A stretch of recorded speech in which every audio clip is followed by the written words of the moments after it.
It has an entire frog army and it's wild. This may even be the kid who accidentally breeded 1.4 million of them in his backyard, which caused his neighbors to move. The frogs all started hopping over to him and looked directly at him, with a lot of people saying that this looks like their worst nightmare.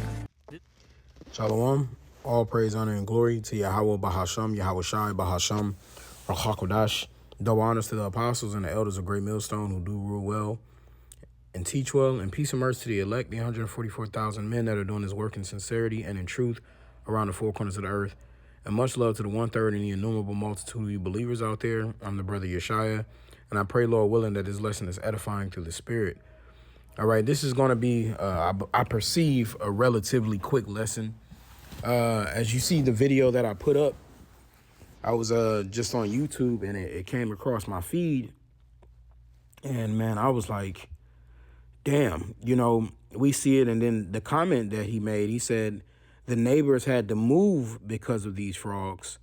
And it says many people is considering their worst nightmare. Now, I'm going to get into something in the scriptures, but obviously, look how they looking towards him. They all look like he looks familiar, and, they looking like they smiling at him, basically. But you got to understand, somebody even made a comment in the comment section like 1.4 million frogs is a problem, but 1.4 million frogs that like you and care about you is a different story. But, hey, the scriptures do say we shall be at peace with the beasts, the beasts of the field. And Lord willing, we be those men, man. But when he said a nightmare, it just automatically reminded me of Egypt. It automatically, the first thing came to my mind, seeing this many frogs. And, I've been seeing little things dealing with frogs lately. Like I saw another guy, that's probably why this came up. I saw another guy just scoop up, like when you see tadpoles, they're not even tadpoles yet, they're eggs, and they're like dots inside of this like white, clear, like cloud looking thing. That's how when they come out. And he just took scoops of them, and he was putting them in his fit aquarium at his house until they start growing and growing and growing. But man, this is just a reminder that Yahweh Shem Shai is going to bring these plagues to America, man. All right. If it's a guy out here doing this, there are other people that are going to do this. And you wonder where these frogs are going to come from and how it's going to replicate. The Lord is putting this on people's spirit to do this so he can bring these judgments, man. But let me go ahead and read this from the book of Exodus. This is Exodus 8:1. It says, "And the Lord Yahweh spake unto Moses, Go unto Pharaoh and say unto him, Thus saith the Lord, Let my people go, that they may serve me. And if thou refuse to let them go, behold, I will smite all thy borders with frogs." You see? So he said with frogs. And you know what? I'm going to look and see the blue letter word for the word frogs. But he said he's going to smite all of their border with frogs, man. All right. And in that video clip, it said he had 1.4 million frogs. Like that's a lot of effing frogs, bro. Let's see. This is a long one. Tazapardai. It looks like how you say frogs. Tazapardai. Yep. It says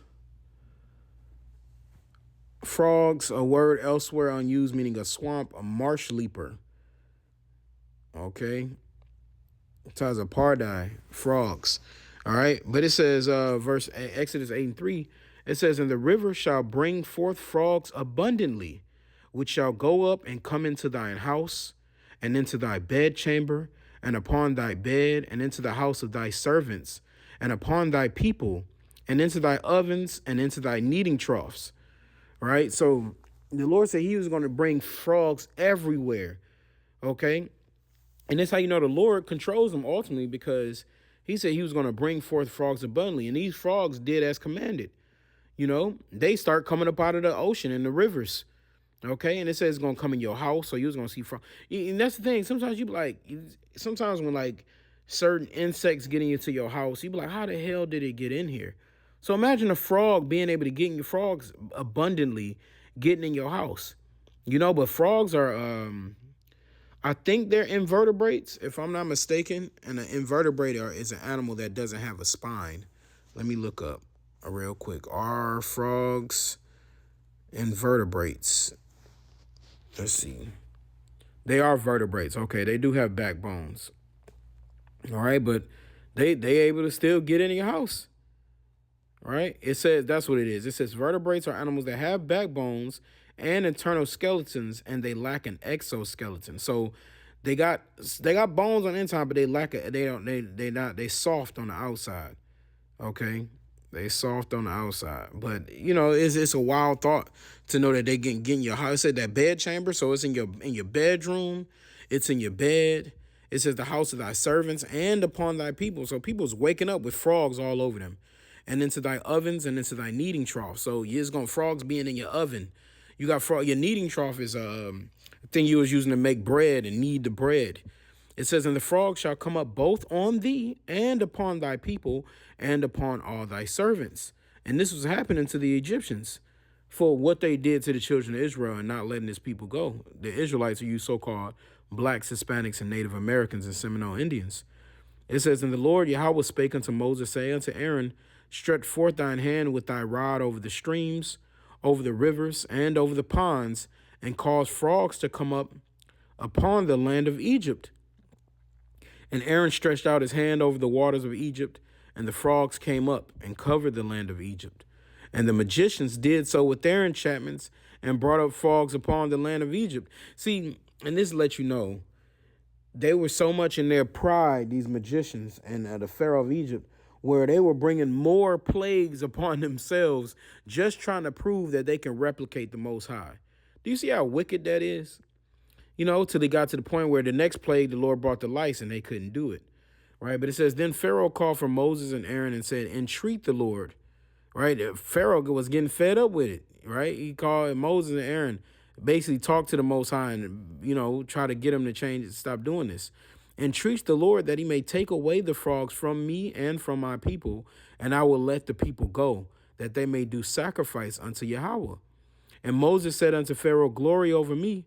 When shall I entreat for thee and for thy servants and for thy people to destroy the frogs from thee and thy houses, that they may remain in the river only?